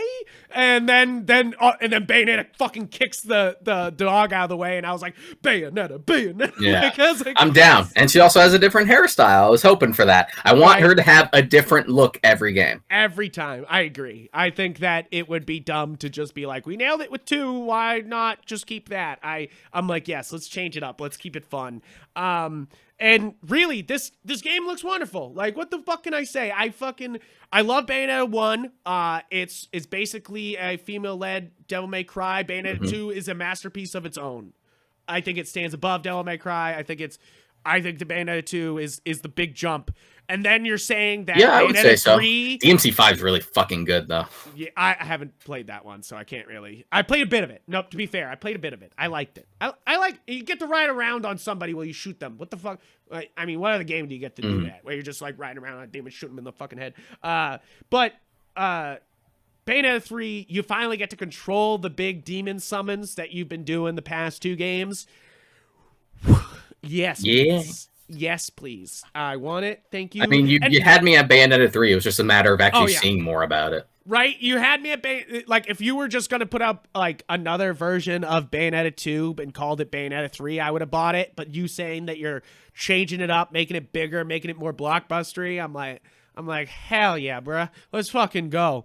And yeah, so Bayonetta 3, it's the only thing about that is they basically just said 2022 about Bayonetta 3, which I'm like, okay, but do we have a quarter? Do you have if you're unsure, you're unsure. Like, I would rather you just be vague about it and sort of like keep it optimistic as opposed to trying to promise me and then inevitably delaying it. Yeah. Like, take as much time as you need. We've said it before. Take as much time like, as you need. we need to stop learning this lesson over and over again. All right, so kind of not game-wise is the big, and I guess we're out of games because this is kind of not game-wise. Nintendo Switch Online is finally expanding, and this is funny because as I said, I thought it was going to be Game Boy until I saw the Advanced Collection. Then that made me go, maybe just Game Boy and Game Boy Color?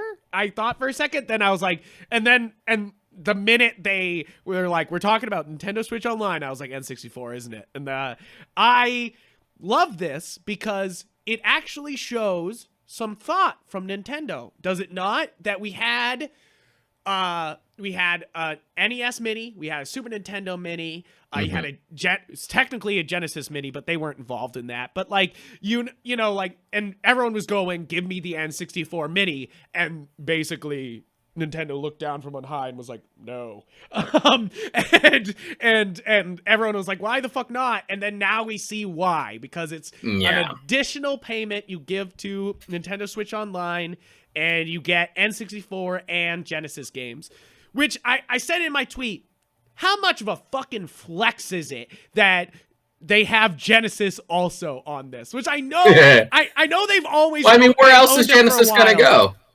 I know they've owned it for a while, but doesn't it like fully cement the fucking like console wars, or that those console wars are absolutely over? Well, it's not even a case of just owning it. It's just Sega has no like horse in the race as far as like the console market is concerned, so they have nowhere else to go. And they've been buddy. Like, I know we love to make the joke of like the console wars, but they've been buddy with Nintendo for decades now. Yeah, I know. I just always go back to the Nintendo. You know what? Sega can with Nintendo don't. Yeah. And like all the just big ass flexes they used to do on each other, which I kind of miss that rivalry bullshit between them, because like PlayStation and Xbox and Nintendo play so well now, they don't do that shit to each other, and I kind of miss that shit. But the lineup is kind of impressive for these two things. So you have N64, you have the essentials, basically. What I would have wanted at least on a mini N64, basically. So we got Super Mario 64, Mario Kart 64, Star Fox 64, Yoshi Story, The Legend of Zelda Ocarina of Time, Win Back Covert Operations, which I was like, okay, Mario Tennis, Dr. Mario 64, and Sin and Punishment. Is Majora's Mask on there too? No, so that was the later part of the announcement, is that they're going to continue to put out N64 games, and the first couple ones are going to be Majora's Mask, Banjo-Kazooie, which is another, like, Banjo comes home, baby. Banjo comes home.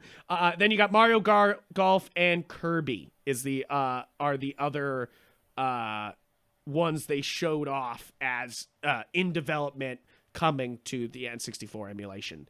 And then the Sega Genesis games that they put on there. Oh wait, no, they do have. I stopped. The N64 will have Majora's Mask, Mario Golf, Pokemon Snap, which I thought was pretty funny, F-Zero X, which for me, Majora's Mask and F-Zero, I was like, okay, I'm sold. Fuck yeah, bro. Like, yeah, let's go. Kirby 64, Paper Mario, which I've never played Paper Mario. I've never gotten my hands on a copy, and I kind of didn't want to ROM it. So I'm really excited to finally get my hands on it. It'll actually make my revisit much easier, because I got a copy of 1,000-Year Door for way cheaper than I should have at the convention. So now I can play the first one, then jump into 1,000-Year Door if I want to do a revisit. And then, of course, Japan gets the goods. They get Custom Robo and Custom Robo version 2 in Japan only for some godforsaken reason. But then the Sega Genesis titles are quite good. I am kind of upset about the Genesis thing, though, a little bit, because they did put out a fucking Genesis collection on Switch, which I bought at $30, and it definitely has more games than this. And definitely some games on here are not in that collection. So it's like, yes, having both is kind of a good thing, but it also sucks because I got fucking Astro City here. I got the fucking Genesis. I got all the fucking Sega things, and then they're like, we're gonna give you it for free, and I'm like, son of a bitch. Free. Yeah, free. Yeah, true. So here's we should talk about that before I talk about the Genesis. They're gonna charge more for this expansion. They're calling it an expansion pack. Now, I have a family plan where I pay for everybody's a bunch of my friends online because I want including to me. play with me. Yeah, exactly. So they better make it. My first thought was they better make it fucking easy for me to upgrade this. Like, I just want to be able to like take my family plan and add the expansion pack to the fucking family plan, and everybody on my family plan has it. Like, it better be that easy. That's my one issue here, is that they didn't say how much it was. They didn't say what plans it would affect, and I was kind of like, I hope I don't have to like lose my family plan because this expansion pack. Like, I want, or have it to buy another internet thing just to get the expansion pack. You know? I'll pay for the expansion pack, but it better just like attach to my family plan and go to everybody. You know, like, but the Sega Genesis collection stuff is Castlevania Bloodlines, Contra Hard Corps, which Dr. Robotnik's Mean Bean Machine, which is funny, Echo the Dolphin, Golden Axe, Gunstar Heroes, Musha, Phantasy Star 4, Rystar, Shining Force, Shinobi 3, Sonic the Hedgehog 2, Streets of Rage, and Strider. The only problem is that they didn't announce that more Genesis games are coming. They announced that more N64 games are coming, which I felt a little deliberate. So we'll see how that goes.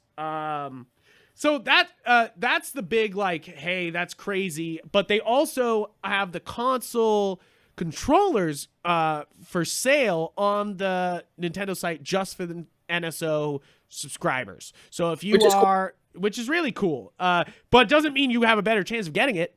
I tried to get the NES one, and those sold out constantly. And I have reason to believe that those N64 ones are gonna fucking fly off the shelf. I also love the picture of you'll be fine. The N64 controller's a fucking clusterfuck anyway. I love the picture of him holding up the two controllers though to show off that they're wireless. You know, like, it's just beautiful. It's just beautiful. Who doesn't want a wireless fucking N64 controller? I have some attachment to that dumbass Genesis controller because Genesis was my first console. Me too. But fuck the N64 controller. All right. So yeah, right. No, but I still want it. I want it. So here's the fucking thing, guys. Here's where we're about to get. Boy. Yeah, here comes the thing. I'm sure you've been here listening for this. We're gonna talk about the Super Mario movie. Which, first off, how good is it to see Miyamoto? Like, he came out and I was like, hey, like seeing an old friend. I felt like we hadn't seen him on Nintendo Direct in forever. He's definitely getting old. I'm starting to see the grays in his hair now. Right. It's one of those things where you're like, I'm glad they keep him for the important stuff because it made that moment feel very important. But it also, it's also funny because he basically, it's that meme where he like came out, announces Chris Pratt as Mario, does not elaborate, leaves. Yeah. Because that's it's kind of what happened here. He fucking didn't elaborate on shit and just didn't even show off like a logo, guys. Like, this isn't even a fucking, like, they showed off a fucking question box with the cast coming out of it, which Jesus Christ. Which, like, so, yes, that's a good idea, but also just show me the fucking logo. So to put in context, like we've known for a while that Illumination was going to be working on a Mario movie, and it was pretty much not guaranteed, but pretty much insinuated the moment that Universal is just like, we're going to start doing some Nintendo shit over here, and I'm just like, fuck, how much you want to bet this is also a play for Universal to do a fucking movie for them? And it's just like, oh god, if they're gonna do, it would be cool if they did but if they did anime, it's probably gonna be Illumination, isn't it? And then it fucking was. So that's been hanging over my head for a little while. My problem is that, and you know, if you listen to this show, Illumination is really good at getting a great cast together and putting them all in a really fucking bad movie. Mm-hmm. You know, like, they're actually really good at it. You know, like, I don't mean to like but it's true. They fucking get huge names to go into their animated movies that are very stupid. Like, Sing and Secret Life of Pets are a blight on the film industry, but damn did they have good casts. Both times for Secret Life of Pets too. You know, like, somebody, like, they, and that's the thing, is like, my one thing I'll say about this is that this is a great cast, but does that mean shit? No, it doesn't. And does it mean that it's necessarily a great cast for these characters? Not so much either. No. Is it Italian phobia that they cast Chris Pratt as Mario? Yes. I will fucking say it. It's racist against Italians. My Italian people are fucking pissed today. That's what I'll fucking say, is that I love Chris Pratt. I fucking love Chris Pratt. And definitely they saw a Lego Movie and were like, let's do that again. They definitely were just like, let's make that happen again. And yes, Chris Pratt, this day and age, is the #1 selling star. No question. Yeah, Tomorrow War wouldn't have even fucking been a thing, except they put Chris Pratt in it, and then it was a huge Amazon success for them. This fucking cast is like a parody of a Mario movie cast. I almost thought it was a joke. Almost. Context for yesterday, I just came out of work like around like 6:30, so like the direct was already in, and the first thing I saw, I'm just like, all right, I'm out of work. Let me check my phone. I go on Discord. The first fucking message I see is Chris Pratt is going to be Mario, and I cackled maliciously, just out loud. I'm glad there was no one around, because I think they would have been very concerned. Yeah, and okay, so yes, I think that it is sort of racist that we don't have a fucking Italian playing one of the biggest Italian icons of all time. Like, what do Italians got? They got Mob, they got Christopher Columbus, and they got Mario. And you're fucking taking Mario from us, or one good role model? Fucking Christopher Columbus is bullshit. And you take fucking Mario from, like, fuck.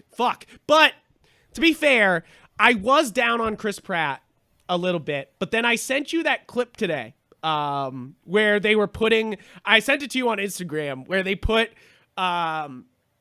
characters with like Chris Pratt lines behind it, with everybody behind each one of the characters saying lines that would sound like they're coming out of these characters' mouths.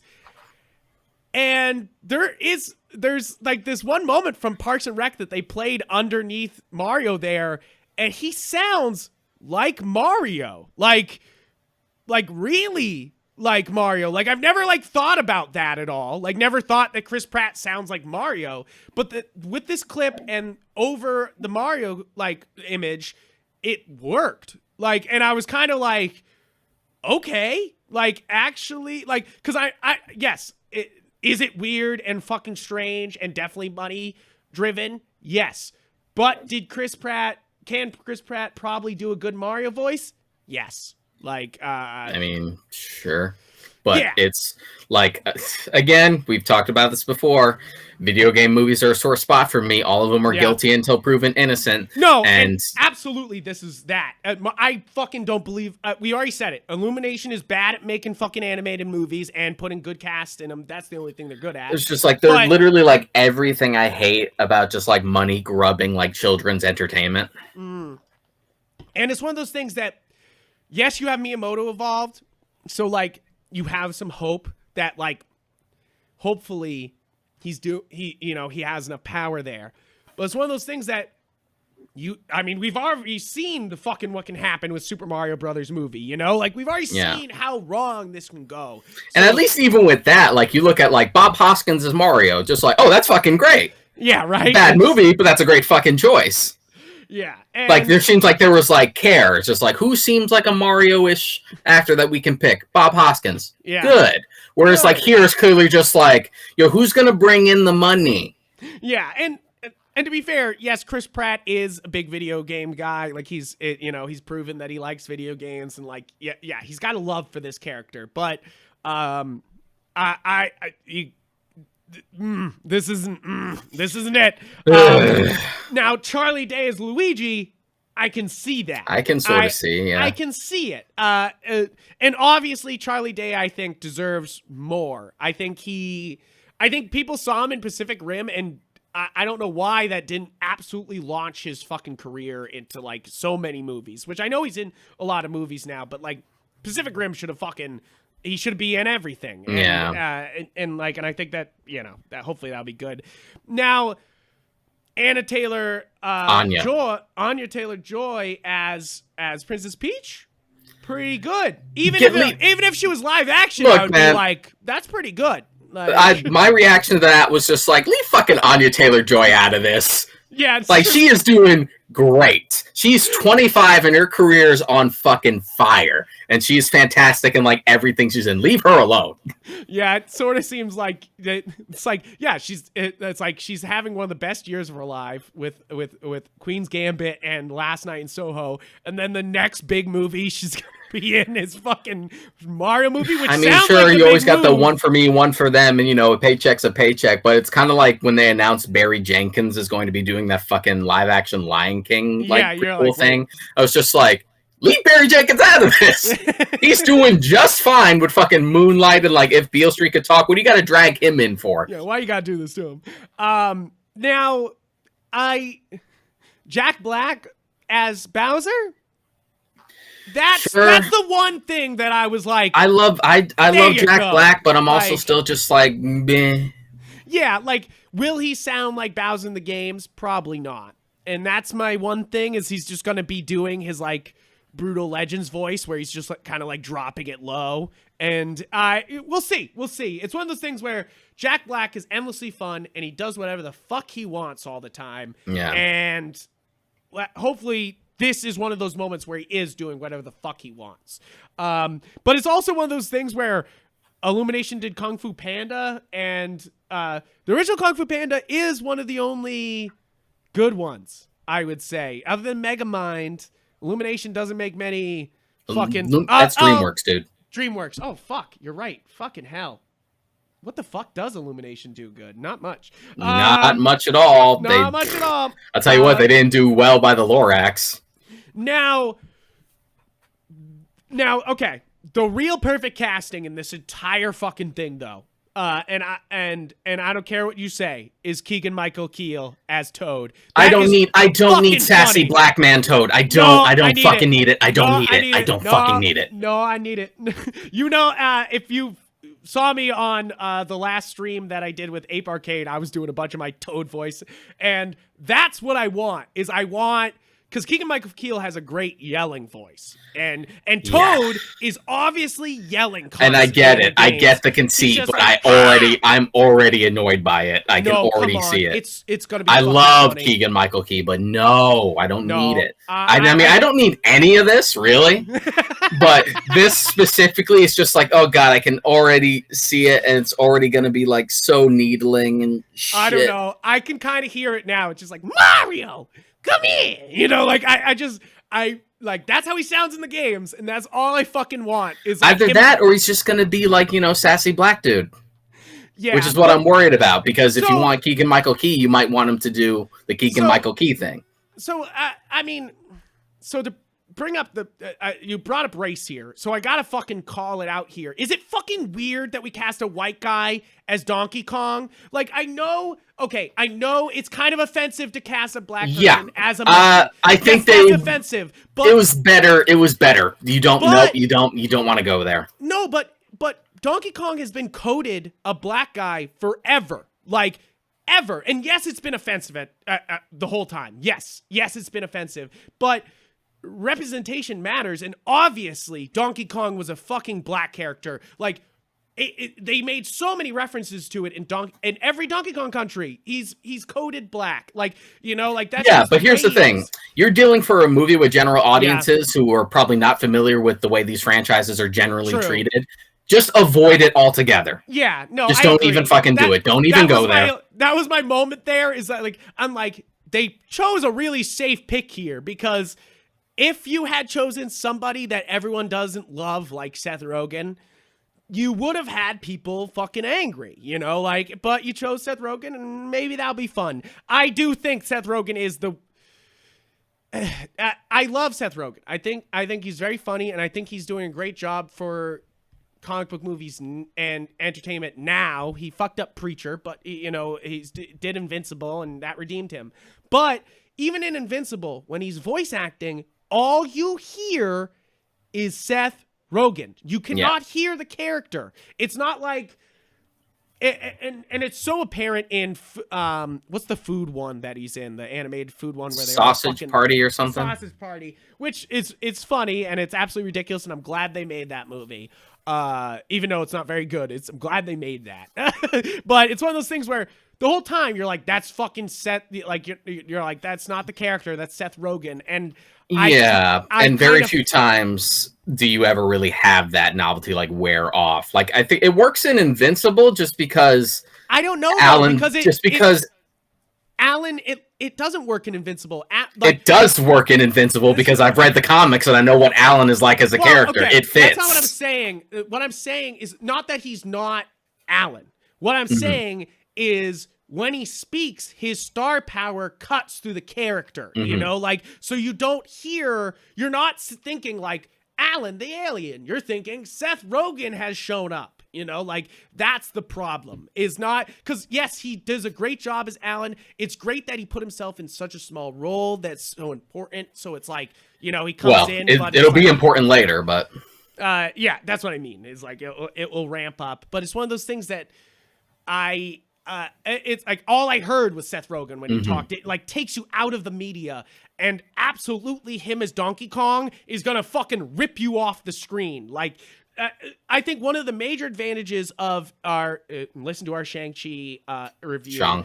Shang-Chi is that movie fucking dragged you in and didn't fucking spit you out until the end. And that's very important in media, to not fucking distract you enough that you're fucking taking out of the experience.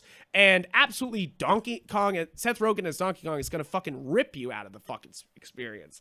And it's like, yes, I'm upset about Chris Pratt, but I think that Chris Pratt's, it's obviously money motivated, and he can, you know, he's got a good voice, and I think he can possibly do it. But it's like Seth Rogen as Donkey Kong feels so weird, you know? Like, it feels weird. It doesn't feel weird to me. It just feels like the easiest thing you could have done. Yeah, and it's in the same way that, like, when he was casted as Pumbaa, you're like, oh yeah, duh, of course. Well, it's one of those things that's maybe that's why I'm so upset, is that Pumbaa, I did not stop and You know, like the original Pumbaa actor, you think Pumbaa, Ernie Pumbaa, Sabella. Pumbaa. Yeah, but like you don't think about him. But whenever Seth Rogen talked, you're like, fucking hell. You know, I mean, like, that's kind of the conceit with like celebrity casting for projects like this to begin with, is that yeah. you really just don't see anything else than what that star power is supposed to bring to begin with. I'm worried about that with the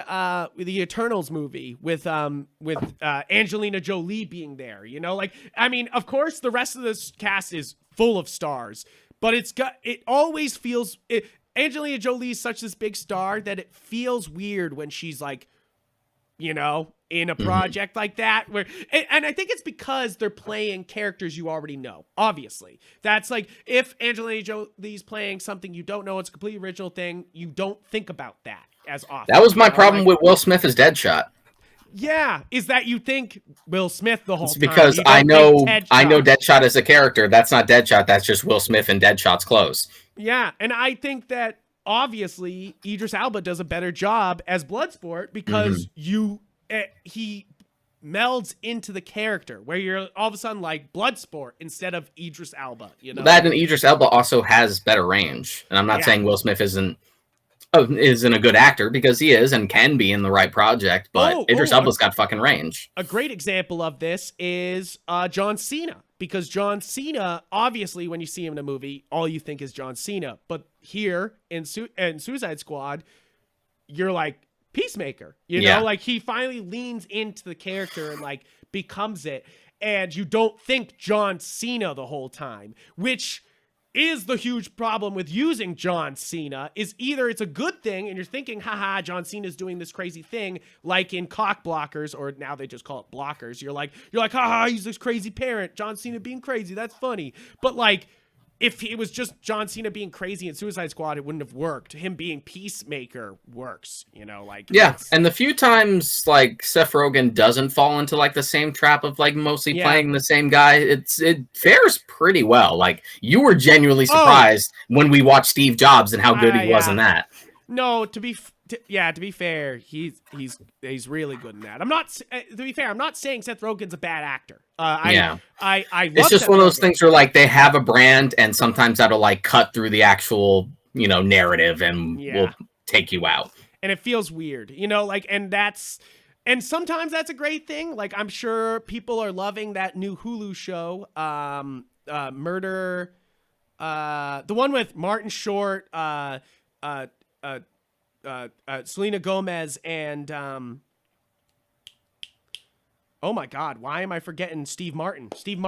That show, I'm sure that's half the fun of it, is that like Selena Gomez, all the stars are there and they're playing, you know, like it's a different atmosphere you have to strike, which, you know, that's the thing, is either this movie could strike the balance of Knives Out, where you're not sitting there the whole time being like, hey, look, it's Captain America being here. You're like, we're able to actually like use these pieces properly and actually like lean on more than just the star power.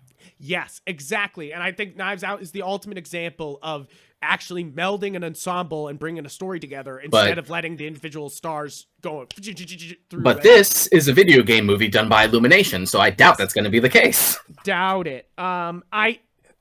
You can hope, but it's one of those things that this movie already, you're like, this sounds like Sonic the Hedgehog so much. It just sounds like Sonic the fucking Hedgehog movie. And yes, would I have wanted a fully animated Sonic the Hedgehog movie instead of what we got? Yes. Yeah. Absolutely. If you fucking told me it was fully animated, I would have fucking... And sure, that puts it in a better spot in that this is supposed to be animated, but I'm still just like, I'm still already in like fuck off mode. Yeah, still already. Fuck this. All right. I think that's the direct. I think that's everything on the direct, guys. We almost 2 hours here, so big episode, big filthy casual. Thank you guys for tuning in, and have a well, first off, check out galaxyofgeek.com where we post everything. You can check out the podcast on every platform you check out podcasts on. You can watch us here on YouTube, but best of all, you can check us out on our own personal social medias where I'm Yupfrank. Mod Karika. It's Instagram and Twitter that we're both on there. So if you want those opinions before the podcast, hop on Twitter. We also have a Discord, which you can find the link for in the description of the podcast, and you can join the Discord and get in on the discussion. And guys, thank you so much for the support on the show. I hope you have a great rest of your day. See you next time.